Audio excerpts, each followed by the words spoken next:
नमस्कार, आप सबका बहुत बहुत स्वागत करते हैं न्यूज 21 में। आप सबका, आपके साथ मैं हूं ऋतिका पांडे और आज का हमारी खास चर्चा होने वाली है वो आपके दिल तक छू जाने वाली है। जी हाँ, कुछ ऐसा ही सब्जेक्ट कह सकते हैं हम लेकर आए हैं। देखिए, उनके लिए हम कहेंगे कि वो दिलों के तारों को छेड़ता है। सुरों में अपनी कहानी लिखता है। संगीत निर्देशक की दुनिया निराली है जो खामोशी को भी आवाज देता है। हर धुन में है एक राज गहरा, हर ताल में है एक नया सवेरा। संगीत निर्देशक का जादू ऐसा जो हर एहसास को शब्दों से परे ले जाता है। जी, आज हमारे साथ एक ऐसे खास मेहमान जुड़ने वाले हैं जो आपके सीधे कहते हैं ना, दिलों के तार को छूने वाले हैं। सबसे पहले हम उनको बहुत बहुत नमस्कार करेंगे और हम चाहेंगे हमारे दर्शकों को उनसे मिलवाएं। नमस्कार करेंगे आपको। डीजे शेखर आज हमारे साथ है। आपको बता देना चाहेंगे खड़ताल प्रोडक्शन के आप संस्थापक भी हैं। डीजे शेखर जी, आपको बहुत बहुत स्वागत करेंगे। कैसे हैं आप?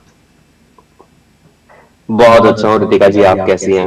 मैं बहुत अच्छी हूँ। अच्छा लग रहा है आज आपको देखकर। आपके गाने तो हम सुनते ही रहते हैं, आपकी म्यूजिक को हम सुनते ही रहते हैं, क्योंकि हमारे दर्शकों को बताएंगे तरह तरह का संगम इनकी जो कहते हैं ना आर्ट में देखने को मिलता है। तो अभी जिस तरीके से आपका बैकग्राउंड देख पा रहे हैं, हम श्योर आज अपने ऑफिस में ही है आप, तो हम चाहेंगे आज की जो चर्चा हम जारी रखें। आपसे जानना चाहूंगी, आप एक क्षेत्र में नहीं है, आप डीजे भी हैं, म्यूजिक प्रोड्यूसर भी हैं, आप रेडियो में भी काम कर रहे हैं। थोड़ा अपने बताएं दर्शकों को जर्नी के बारे में।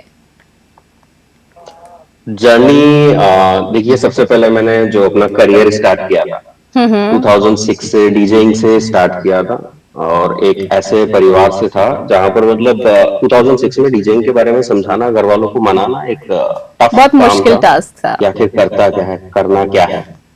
तो वहीं से जर्नी स्टार्ट हुई, डीजेइंग करी। डीजेइंग के बाद में लगा यार वेस्टर्न म्यूजिक तो काफी सारा सीख लिया है, कुछ अलग अब करते हैं। तो उसके लिए फिर मैंने साउंड इंजीनियरिंग और म्यूजिक प्रोग्रामिंग का साथ लिया। म्यूजिक प्रोग्रामिंग करते करते इंडियन क्लासिकल सीखना चालू किया। क्या बात। तो जब ये सब कुछ चल रहा था तो लगा कि यार थोड़ा सा और आगे बढ़ना चाहिए, थोड़ा सा और आगे अपने आप को लेके जाना चाहिए, थोड़ा और अपने आप से लड़ना चाहिए। या फिर आप मतलब ठीक है, आपने कर लिया, डीजेइंग कर ली, क्लासिकल भी सीख लिया, बट अब क्या, व्हाट नेक्स्ट? राइट। तो लगा कि यार कुछ अपने फोक को या ये जो क्लासिकल है इसके साथ में कुछ एक्सपेरिमेंट किया जाए। क्या बात। तो एक म्यूजिक का एक जॉनरा होता है ट्रांस। ट्रांस के साथ में मंत्रास को मिक्स किया है। बहुत सारे ट्रैक्स हैं मेरे, मैं अपनी लाइव पार्टीज में भी उन्हें प्ले करता हूँ, लोग एंजॉय भी करते हैं।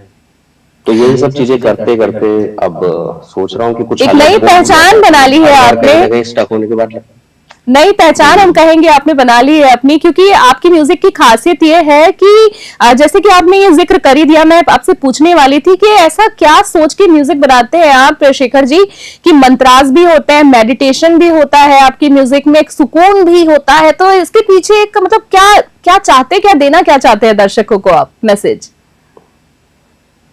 बेसिकली ये मेरे अपने आप की संतुष्टि के लिए है कि कुछ नया हमेशा दिया जाए, क्योंकि वही पुराना तो चलता आ रहा है, हर कोई दे रहा है।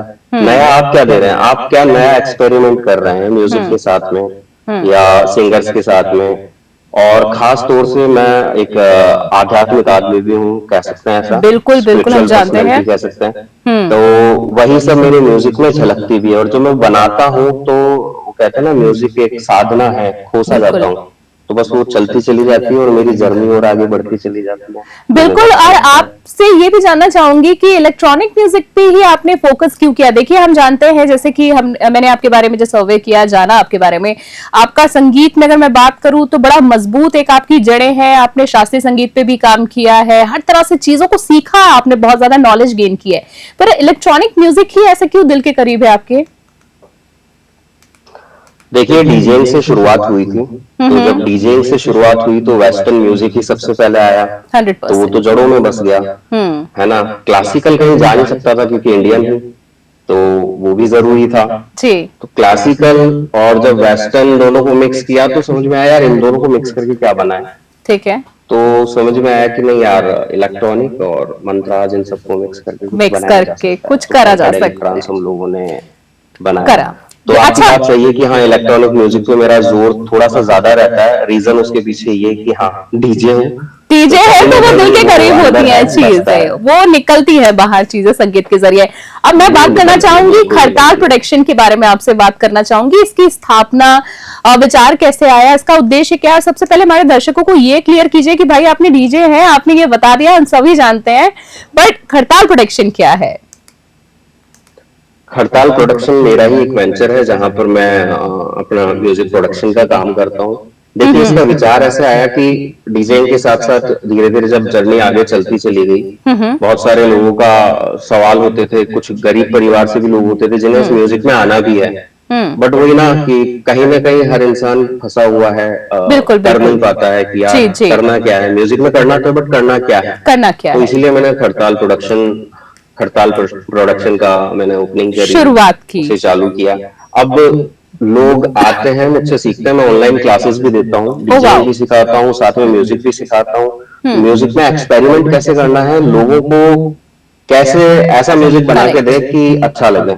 जैसा कि अभी इंस्टाग्राम पे और बहुत सारे जो सोशल मीडिया उन पे हम नित्य नए म्यूजिक सुनते रहते हैं, कुछ ना कुछ अलग ही आता रहता है, और ऐसे आर्टिस्ट भी आते हैं जिन्हें हम पहले कभी नहीं जानते थे, बट एक रील या एक म्यूजिक ऐसा वायरल हुआ कि लोग उन्हें पहचानने लगे। तो हर किसी के ना अंदर एक सेलिब्रिटी छुपा हुआ है, 100% वो भी चाहता है यार मैं भी फेमस हूँ, हर व्यक्ति चाहता है। फेमस होने के लिए क्या म्यूजिक में ऐसा करे जिससे कि वो फेमस हो जाए, ठीक है, तो वही सारी चीजें हैं आपके खड़ताल प्रोडक्शन में। सो बेसिकली प्रोडक्शन का आपसे शेखर जी जानना चाहूंगी, कम शब्दों में थोड़ा सा मैं जानना चाहूंगी, अगर आपसे कोई कांटेक्ट करना चाहे, आपके स्टूडियो से कोई कांटेक्ट करना चाहे तो कैसे कर सकता है? एड्रेस, एनी ऑफिशियल नंबर अगर आप बताना चाहें तो।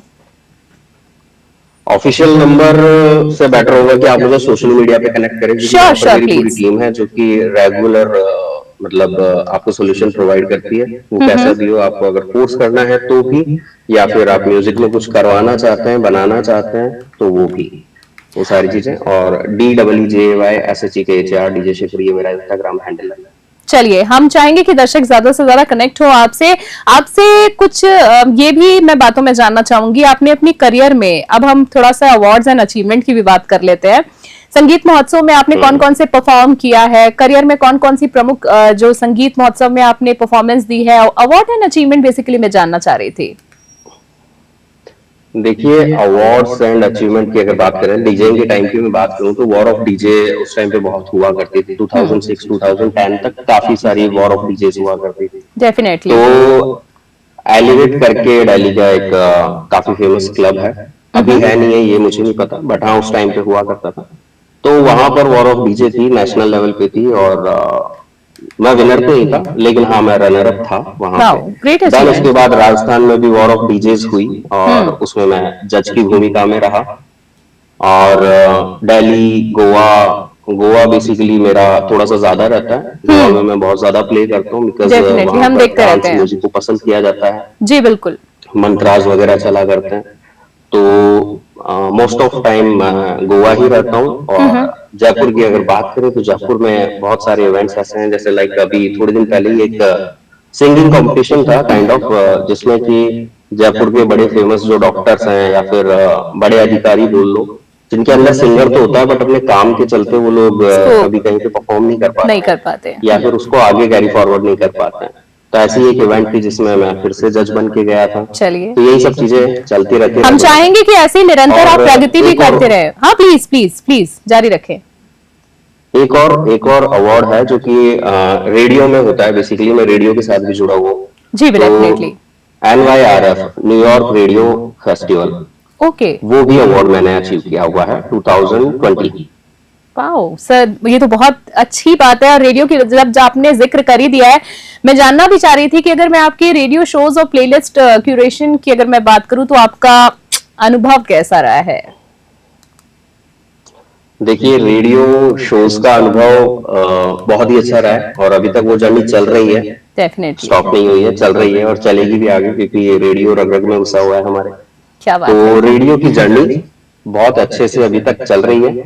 और क्यूरेशन की अगर बात करें, म्यूजिक क्यूरेशन की, तो मतलब मैंने वो बदलाव देखा है कि हम लोग ना 90s के लोग हैं, हम लोगों ने मेलोडियस सॉन्ग से लेकर हिप वाले सॉन्ग तक का हम कह सकते हैं हम बहुत लकी लोग रहे हैं अपनी जनरेशन के कि जो हमने 90s देखा है। बिल्कुल कह सकते हैं आप।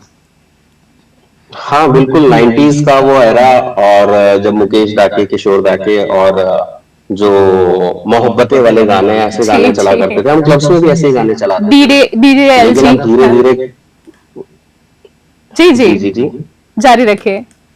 धीरे धीरे क्या जमाना बदलता जा रहा है और चीजें आगे चलती जा रही है। हम्म। अब ट्रेंडिंग सॉन्ग्स आते हैं जो कि एक हुक पे पूरा गाना होता है।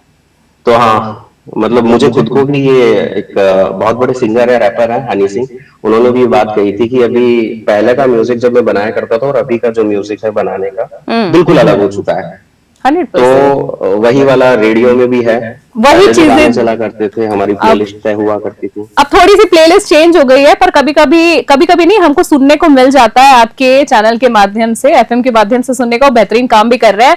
आपसे जानना ये चाहूंगी कि अगर अब आपके कुछ प्रसिद्ध, अगर मैं रिलीज की बात करूं, आप म्यूजिक प्रोड्यूसर हैं, आपका स्टूडियो है, तो आपकी एक एल्बम बड़ी फेमस हुई थी, पिपाड़ी ओम ईडीएम, आपका जो एक ट्रैक है बड़ा फेमस हुआ था। एस्ट्रल इकोज बहुत ज्यादा फेमस हुआ था, लाइक वायरल हुआ था। तो इसके पीछे की कहानी क्या है, आखिरी 2-3 सवालों में जानना चाहूंगी। पीपाड़ी, देखिए नाम से, ये एक्चुअली एक राजस्थानी शब्द है पीपाड़ी। पीपाड़ी हम लोग ना सैक्सोफोन को भी बोल सकते हैं, ट्रम्पेट को भी बोल सकते हैं, क्योंकि राजस्थान में दोनों ही चीजें सेम है।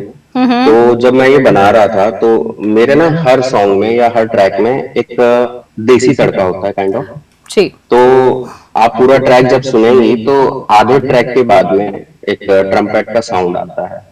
और साउथ में उस इंस्ट्रूमेंट का नंदेश्वरम नाम है, तो वो मैंने उसमें यूज किया है। बेसिकली वो साइकेडेलिक ट्रांस है। तो लोगों को अच्छा लगा कि हाँ, एक ट्रांस चल रहा है, पूरा इलेक्ट्रॉनिक म्यूजिक चल रहा है, एंड अचानक से एक देसी इंस्ट्रूमेंट आता है, वो बड़ा अच्छा लगता है। और ये सिर्फ मैं ही नहीं कर रहा हूँ, साउथ के आप जितने भी म्यूजिशियंस हैं, हर कोई यही कर रहा है आजकल।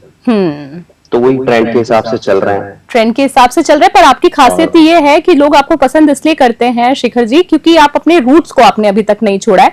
रूट्स को कहते हैं ना, वो साथ में लेके चल रहे हैं। बहुत बढ़िया बात है। आखिरी 2 सवालों में आपसे मैं जानना चाहूंगी, अब मैं हर व्यक्ति का ना एक स्ट्रगल पॉइंट होता है, फिर अचीवमेंट आता है, अच्छा लगता है।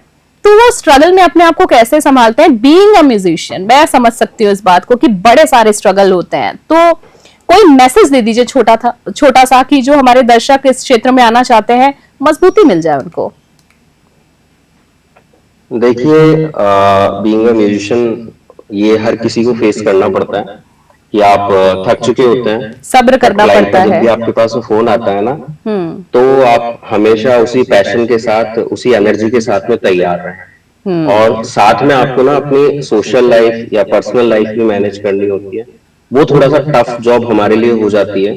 तो मैं तो हर किसी को यही कहूंगा कि हाँ, अपने म्यूजिक पे, अपने पैशन पे तो ध्यान दे, बट थोड़ा सा समय अपनी फैमिली के लिए, अपने परिवार के लिए जरूर निकालें। Beautiful beautiful message. क्योंकि परिवार साथ है तो आप किसी भी चीज को, किसी भी मुसीबत को, किसी भी हर्डल्स को आप क्रॉस कर जाओगे, क्रॉस कर और सकते। जो भी जीवन में आपको सफलता चाहिए वो मिल जाएगी। परिवार की आपने जिक्र किया, परिवार का सपोर्ट कितना मिला आपको, और नहीं मिलता तो आज जितने बड़े स्तर पर आप हैं, क्या कुछ कहना चाहेंगे? देखो, परिवार की हमेशा से ही बहुत ज्यादा भूमिका मेरे काम में रही है। ठीक है। शुरुआत में मैंने जैसे बताया कि डीजेइंग जब मैंने स्टार्ट कर रहा था, तो घर वालों को समझाना बड़ा भारी होता है कि आखिर ये डीजे मतलब है है क्या? क्या चीज, क्या हाँ। होता है। तब भाई ने पूरा सपोर्ट किया था कि नहीं तू कर, मैं समझाता हूँ घर वालों को। तो क्या बात है। तब भाई का सपोर्ट मिला। उसके बाद में जब मुझे लगा कि यार अभी मुझे कुछ और भी करना चाहिए, साउंड इंजीनियरिंग मैंने करी, म्यूजिक प्रोग्रामिंग मैंने सीखी, तब घर वालों को समझाना थोड़ा सा और टिपिकल हुआ, क्योंकि घर वालों का था कि अच्छा ठीक है, डीजे तो बन गया, रात को 2-2 3-3 बजे आता है, अब आगे क्या। आगे क्या, व्हाट नेक्स्ट? तब उन्हें समझाया नहीं, अब मुझे, हाँ, कि अब कुछ म्यूजिक में करते हैं। तो घर वालों को तो यही कहना होता था म्यूजिक में ही तो कर रहा है, और अभी अलग क्या है। तो वही तब भैया ने फिर से साथ दिया। तब तक भाभी भी आ चुकी थी, तो भाभी ने भी समझाया कि नहीं नहीं, ऐसा भी होता है, कुछ होता है, आप करने दो इसे। ठीक है। तो वही सारी चीजें करते करते स्ट्रगल टाइम धीरे धीरे चले गया। घर वाले सपोर्ट करते रहे, कोई रोका टोकी नहीं रही कि रात को ठीक है। लेट आता है, सुबह हाँ। का कोई पता नहीं होता, रात का कोई ठीक पता है। नहीं होता, कभी कुछ दिक्कत So, नहीं है। basically- घर वालों ने हमेशा सपोर्ट किया और आज भी हाँ, कर रहे हैं। आज भी कर रहे हैं। तो मतलब एक तरह से कहना हम चाहेंगे दर्शकों को कि शेखर जी का मानना है कि परिवार का सपोर्ट है वो एक कहता ना कि नींव होती है, बहुत जरूरी है। इनके अगर मैं माता पिता की बात करूं, इनके भाई भाभी की बात करूं, इनकी अभी जो फैमिली जो चल रही है इनकी, वो सब इनको सपोर्ट कर रहा है। आखिरी मैसेज आज के लिए मैं जानना चाहूंगी कि भविष्य में किस तरह के प्रोजेक्ट्स हम आपकी म्यूजिक प्रोजेक्ट्स देख सकते हैं, फ्यूजन एक्सपेरिमेंट्स हम आपको देख सकते हैं, कुछ पाइपलाइन में है, बताना चाहे थोड़ा बहुत, जिससे क्यूरियोसिटी थोड़ी सी कम हो जाए हमारे दर्शकों की। बिल्कुल।